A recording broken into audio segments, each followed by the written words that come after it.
Muted. Okay, well, let's get started. Hopefully everybody can still hear me.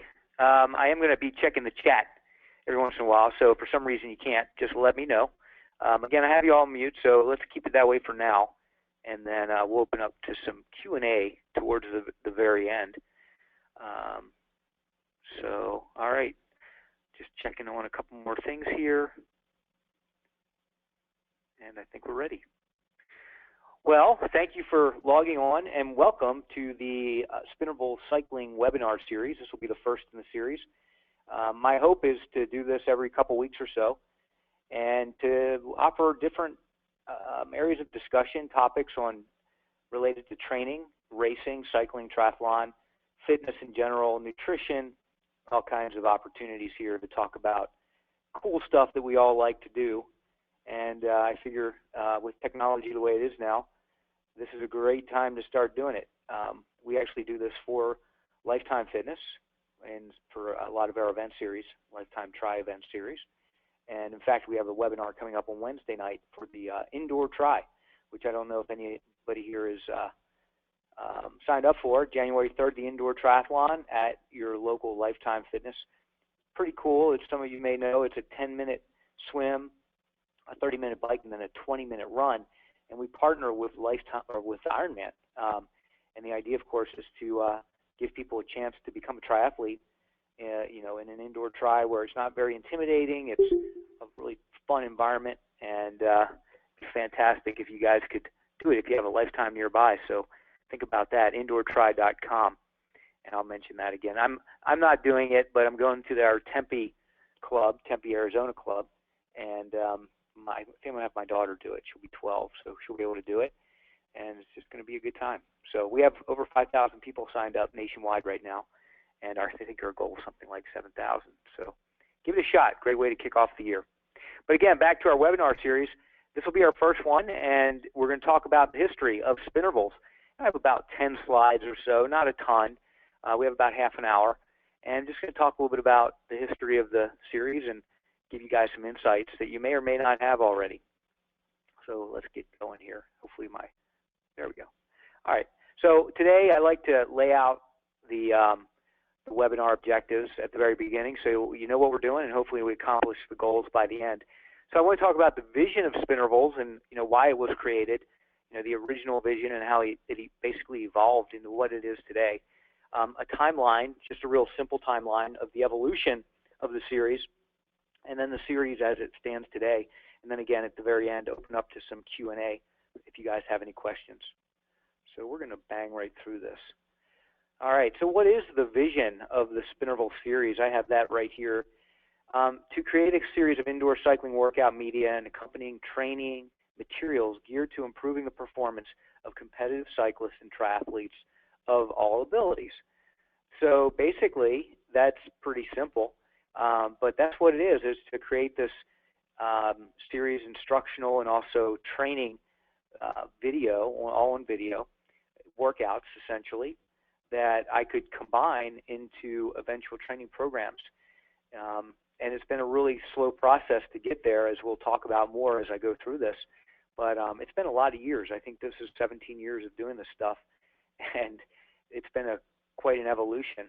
And the reason that, well, one reason among many is that it's taken so many years to create this to the point where we have so many titles. I think we have over 80 titles now, if you add up all the different videos in the entire library, including the competition series in the Spinervals library, is because it's just a really painstaking process to videotape, edit, and put a video together of the kind of quality we attempt to do.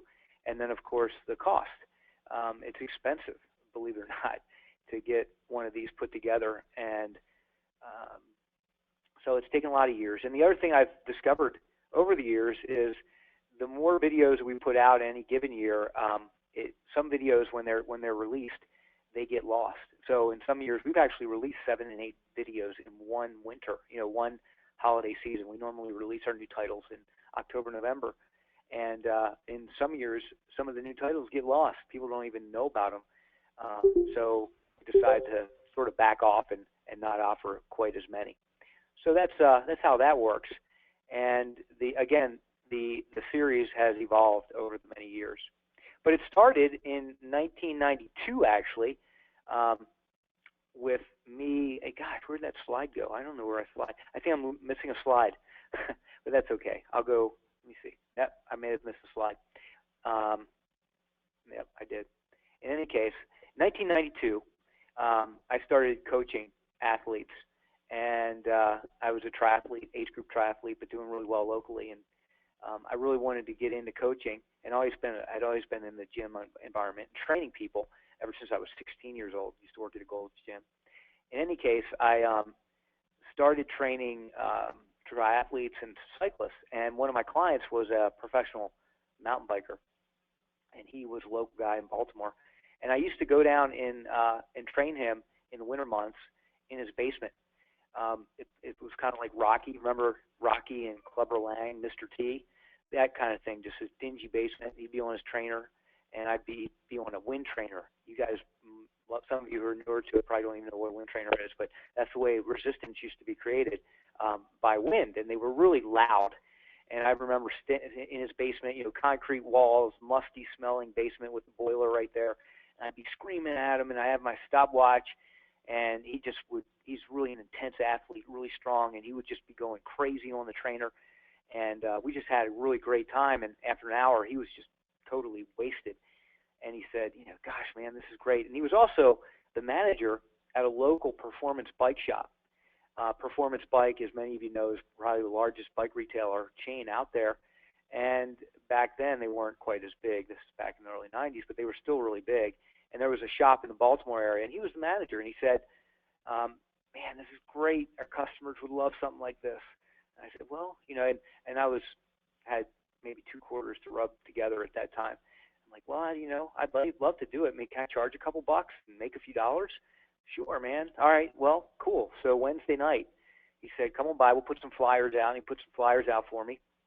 And by the way, this guy's name is Roger Bird. I owe a lot to Roger. And anyway, Roger was on the Trek Factory team back then for mountain biking. And so we did that. And the first night, I think 3 people showed up, and it was after hours, like 8 o'clock when they closed. And we moved all the clothing racks out in the middle of the floor. And he had some trainers there, and they let me use, and people put their bikes on the trainers. And I did a little workout, and I called it cycle aerobics. And cycle aerobics, I put a little logo to it, messing around. I think it was WordPerfect back then, in that the word processor back then. Anyway, I put something together and created this little workout, and had a few people. I think I charged like $3 a head. Well, the next Wednesday, people had heard about it, and all of a sudden 25, 30 people showed up. And all of a sudden we had this big room of people, and customers were in there thinking, what's going on? This is really cool. And all these people are getting a great workout, and I'm having a great time, and I'm, making a little money too. I'm probably 22, 21, 22 years old at the time, 23 years old. So that was pretty cool. And then what I did is I put on my little entrepreneur hat and started, coaching other people. I started a little business called Fax-A-Coach back then, where I would actually fax people workouts, and people found out about me somehow, and they started calling me. We didn't have email back then, so I was faxing people workouts that I'd type up and send them. And I would also do more cycle aerobics classes at other bike shops around the Baltimore metro area. I'd travel around, and I actually invested in a bunch of trainers, and I traveled around and put these trainers in my car. I think I had like a Honda Civic, and in the trunk, and just went around and had these classes. And I would do it 3 and 4 days a week, 7, 8 o'clock at night, and drive all around and get a bunch of people, and started building a following. So that was kind of cool. And then one night, and this was flashing forward a little bit, in like 1994, winter of 94, because obviously I wouldn't do this in the summer months, only the winter months. I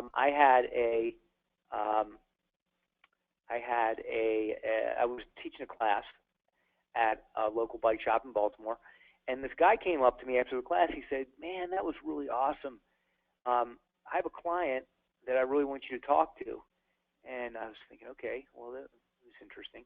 Well, the client was the guy who started Cyclops trainers. Back then, fluid trainer technology was brand new, and Cyclops was the first trainer company to introduce it back in, I think, 94 or 95. And so they were based up in New York City. So I got on a train that next week, went up to New York, and met with the owner at that time of Cyclops. And he said that he wanted to use my talent, which I wasn't really sure what that talent was, to make some videos. And I'd already thought about something along those lines, but I was thinking, wow, this is great. I can leverage this cool thing I'm doing and maybe get to a broader audience. Well, he did it right. He invested, and we're on the right slide now. He invested back then, well, it was a six-figure investment in a filmed video. So any of you who have a cycle aerobics video, that was filmed as in the kind of film they would use in a Hollywood production. And we did that at Beaver Creek Lodge, which I heard burnt down many years ago. I don't know for sure, but I heard this lodge that we videoed or filmed this in was burnt down. But it was an incredible event. Just everything was first class. It was really cool. And he hired the best athletes that rode a bike back then to be in the video. I mean, Greg Welch, winner of Ironman that year. Karen Smyers, winner of Ironman that year. A bunch of other top triathletes, top cyclists. Gosh, I forget some of the names now. Scott Moninger, Engelman. Tyler Hamilton was in the video. I know everyone recognizes that name. Any case, that was just an incredible opportunity for me. I was 25 years old. And as you can see there, I had a little bit of a different look back then, a little bit of a, I don't know what you call that, hippie look? I don't know. But it did okay for me back then. I don't know how it would do for me now. Thought about trying it, but I don't know if it would go over quite as well. So I might not try it. My daughters would certainly make fun of me. But in any case, it worked well back then. Even the sandals with the socks worked well back then. And it was the first video of its kind, and it was just awesome. And gosh, it was bundled with the new fluid trainers, of which they sold thousands.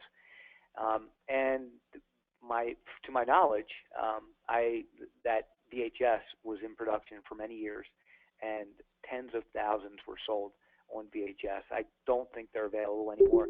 I don't have any rights to those, so I can't really do anything with those, unfortunately. I wish I did. But I don't. But you could probably find a copy out there if you really wanted to. So anyway, that's what started the whole deal. And then let me keep going here. Okay. So then in 1995, around that same time, this point in my career started kind of taking off, and I was in Baltimore, and there was a club there called Meadowbrook Aquatic Center, and the owner there was building an indoor pool. And he said, I had a friend who knew him, and he said, I want to start a triathlon training program. And I said, oh, this is great. So I started working at Meadowbrook as fitness director. And you can see in that picture there, upstairs, that upstairs area is the fitness center. And that open area used to be, there's actually a curtain that falls in the winter months. So the indoor pool is kept warm. It's a curtain they use in farms to keep the hogs warm. Really a neat way they designed this fitness center.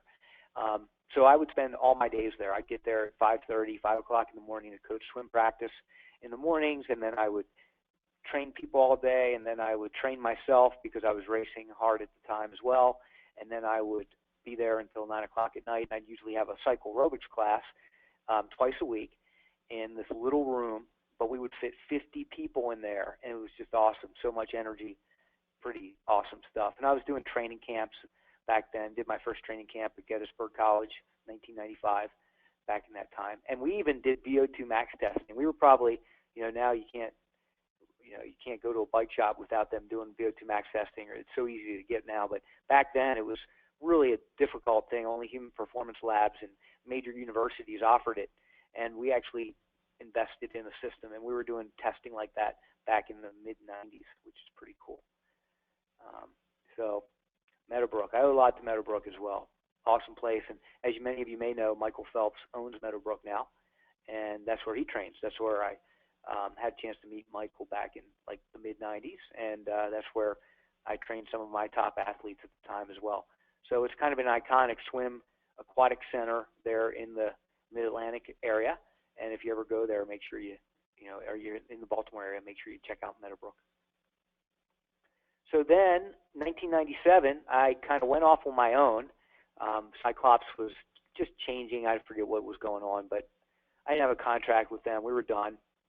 So I went off on my own. I found some investors because, again, I'm still a pretty young guy, not a whole lot of money in my wallet at that time.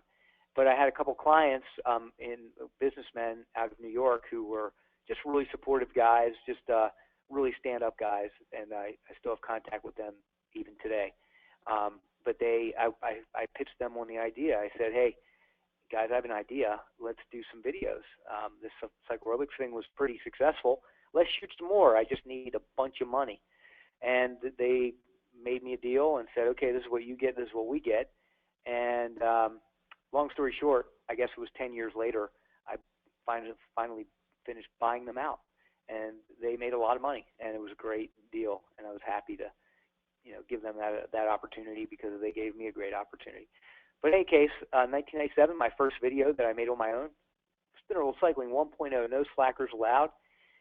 It was 45 minutes. We did it on VHS, no graphics. It was the videos, the VHS, where you basically put the little sticker on the cover. I had a little, remember the black dot matrix printers? Did a little sticker, popped it on there, bingo, and put it in a little sleeve, and then dropped it in a, like one of those bubble wrap envelopes, shipped it out. I put here expensive to produce because back then we had to hire this production agency, and just a big deal for one video. When I think back now, it was ridiculous, but that's the way it was. They had to edit it, analog editing. Any of you are in the video, you see analog editing, and it was just this big process, like a 4-camera shoot outside. Some of you may have this title in Loch Raven, near Baltimore. Really neat venue, but very expensive. And I shipped it out of my parents' basement, and my parents were very supportive, and they helped me out. But I would get an order. Back then, remember when you had to fill things out by hand and mail in your order form, or call in your order? That's how we had to do it. And I would run to the post office at the end of each day and mail videos to people. And that business started to grow. So the next year, I decided to expand the series, and I came out with 2 new videos the same day. So I said, I'm going to try to get a better cost on my video production. So I decided to shoot 2 in the same day. And Time Trial Special and Sufferorama were born. And these 2 videos were very, very challenging. We shot them at a brewery in Baltimore called Baltimore Brewing Company, and they made this awesome beer called DeGroens. I don't even know if they're there anymore, but really a good beer. And I think we celebrated after the shoot with a couple of those. But great venue, great location, and it was cool shooting in a different kind of location too, that restaurant. But Sufferorama continues to be one of our most popular videos, believe it or not, as is No Slackers Allowed. And I say it's all in the name because I think the name really gets people interested, and they say, what is this? I need to buy this. So, and then new ideas. So as we continued on, I continued to create more videos as the business grew. I never, at the beginning of the business, like any entrepreneur, I never took any money out, just reinvested everything to try to make it grow, and I invested in advertising. And at one point, we were the largest, one of the largest endemic advertisers in the major magazines, like Triathlete magazine. We did 2-page spreads, catalogs, all kinds of stuff. Some of you have been with the series for a while, probably know that. But for a small company, we spent a boatload of money on print ads, but it paid off. And we kept creating new titles, and we'd go to different venues, museums, outside. Some of you have done the videos, I'm sure you have some favorites.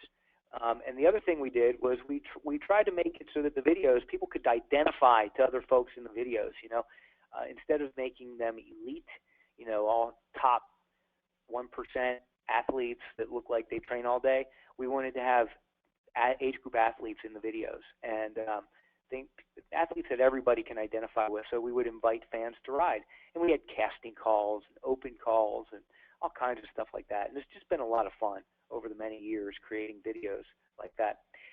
In addition, I also started targeting various training intensities. So instead of just making workouts that were just all out, 45-minute, hard as you can go, short rest, some of you might remember those back in the old days, I made some that were aerobic intensity, some that were more threshold-based, some were more power-based.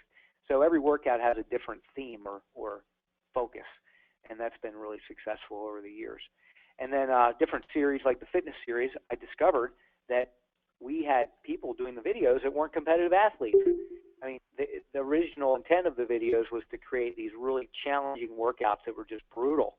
But I discovered that a lot of folks doing them were just not even competitive and just wanted unique workouts and variety and good workouts, and they gravitated to my series. So I created the fitness series and introduced stationary bikes in addition to trainers. And then the treadmill workouts, the Runnerville series, were also, along those same lines. And then eventually we did strength as well as yoga. So lots of different workout extensions to the series. And over the years, we've had many partnerships. Spinning. So, in what year was it? I don't know, 2006, I guess, created a relationship with a spinning company. And many of you know they're basically the leader in this overall, not in the competition world, but overall, they started the whole thing with Johnny G back in the late 80s. I was a little bit after them, but they kind of established their niche in the health club market. But we partnered with them, and we use their bikes in our videos now. And then we've also produced other content for other coaches and other instructors, including Flexible Warrior and Karen Dubs, Bodyworks MD, Dr. Mark Leon with his knee, back. He has a whole series. Snow Angel Fitness, we did some strength workouts. RL52, we did that one a few years ago with the professional football player Ray Lewis. And then obviously we've had relationship with Kirk Kinetic Trainer since 2000, and Lifetime Fitness as well. Since 2004, we shot our first Lifetime videos. I was not part of Lifetime back then, but it was kind of a neat thing for me, at least, to have been with Lifetime as a full-time employee now for about 8 years, but having filmed video at their club back in 2004.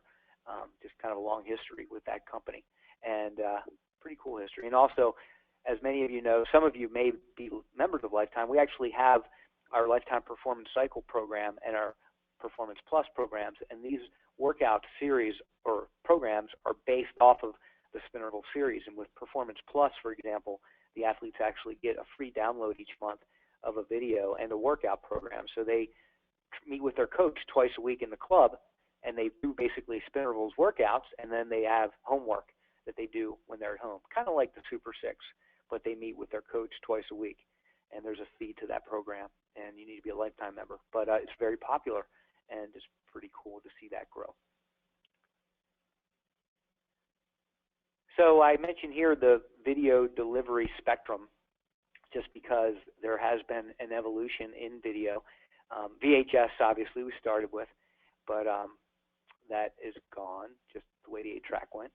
And then we went into DVD and CD, and that was quite a transition. It was a lot of heartache and headache because the world didn't really know how to go about authoring DVDs back then. I'm forgetting the year exactly that happened, but it was really a year of pain. And now downloads, several years ago. But the evolving nature of technology has really changed the video business, and especially small producers like my company. Because back in those days, back in the late 90s or mid 2000s, you could only get your content by buying a DVD or buying a VHS, and so we had a really captivated market. I mean, we were not only were we one of only a couple providers of this kind of workout, but we had incredible distribution. We had over 300 retailers around the country carried our stuff, including all the big catalogers. We had different distribution in different countries. Gosh, we had REI, Performance Bike, Nash Bar. But all that has gone away because a lot of those big guys don't carry media content like this anymore because of the ability to download. So now we download. We do offer downloads, as you know. And coming soon, we're working on an on-demand streaming video membership, because that seems to be the next part of the evolution of video delivery. And your membership, if some of you guys are members, will include streaming video. So you'll be able to stream most of our titles, there are some titles we can't stream just because of royalty concerns, but most of our titles we can stream, and you guys can have access to that, and the price point will be very similar, if not exactly what you're paying now for your monthly membership. So I'm looking forward to that, and we hope to have that ready sometime early part of 2016. I'm hoping January, but like anything, there's a lot of headaches to go through to get this up and running, but please check back, and I'll certainly let you know what's going on with that. All right, so that's a quick walk through the history of Spinervals cycling, and I hope that gave you a really quick overview of what we're doing. I know half an hour isn't a lot of time. I probably could talk for another 2 hours about the entire history, but I appreciate everyone being on the call and going over that. So now what I'm going to do is, what I'd like to actually, the best thing to do and the most organized is to have you guys send me a chat. If you have any questions, send me a chat question, and then I will respond over the phone so everybody can hear. I will, first of all, repeat the question, and then I will respond. So we have about 5 minutes, so if anybody has any questions, let me know.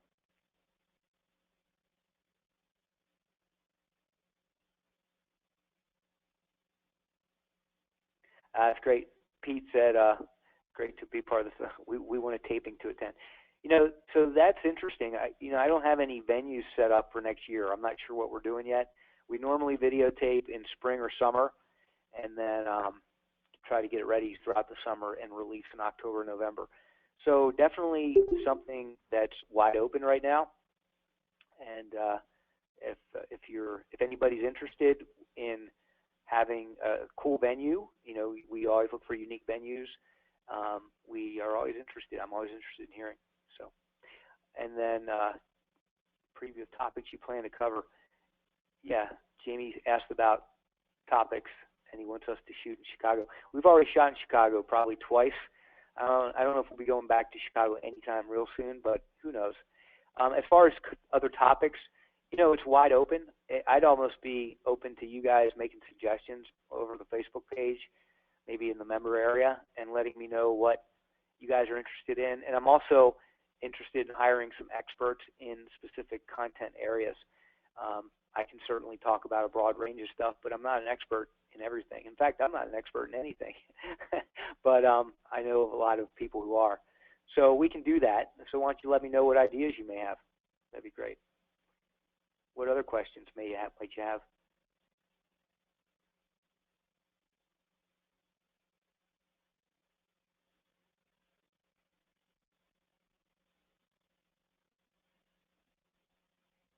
Yeah, George said webinars are a great communication tool. And I agree. I do agree. I recognize some names here. I see. I'll read down the list. I don't know if you guys can see the list. Can you see the list of names? I don't even know. Can you? Can you guys? Somebody respond if you will. Okay, cool. So you can see the names. So yeah, you might recognize some people who you see online. And of course, Alan's here. Alan, thanks for all your good work with the member group on the member page. Do an awesome job with that, and the newsletter and everything. Yeah, so we definitely want to step up the engagement with the program. Super 6 is coming to an end here for the December challenge, and we'll be releasing the January program, so you guys can get on that and let you know what titles will be part of that program. And we'll go through April with the Super 6 program to get you ready for the spring. All right, any other questions? Jamie asked about Spinervals kits. We actually are looking into that, so I'm glad you asked. We are working on something for 2016. It's a little bit later than we normally do. As some of you may know, we're a small company, and Heather, who had been with me for about 8 years, she had twins earlier this year, and so she's no longer with my company, and she's been a really important part of a lot of what you see with the website and everything else. So she is no longer with us. So we have a little bit of a resource issue when it comes to some of these things, but we work on it, and we'll get it done. Another thing I want to mention, some of you mentioned that quite astutely, in fact, that in the membership area, you couldn't download certain video titles. And the reason for that is the website, some of you also noticed we had a change in websites, and then we changed back to our old original website, and that's a long story. I won't go into it. But the website you're looking at has been upgraded, and when they upgraded the software, they basically made inactive a bunch of the links to the downloads. So we're working now to make those active again, and those should be active for you soon. So if you want to download some, keep your eyes open. They should be there soon. All right, anything else? Hey, Jenny. I see Jenny said hi. Jenny's got another Ironman probably on her calendar someday. I don't know when. All right, you guys. Thank you very much. You guys have a great evening, and look forward to seeing you in the Spinervals member area, and we'll catch up again soon. Have a good night. Thank you. Bye-bye.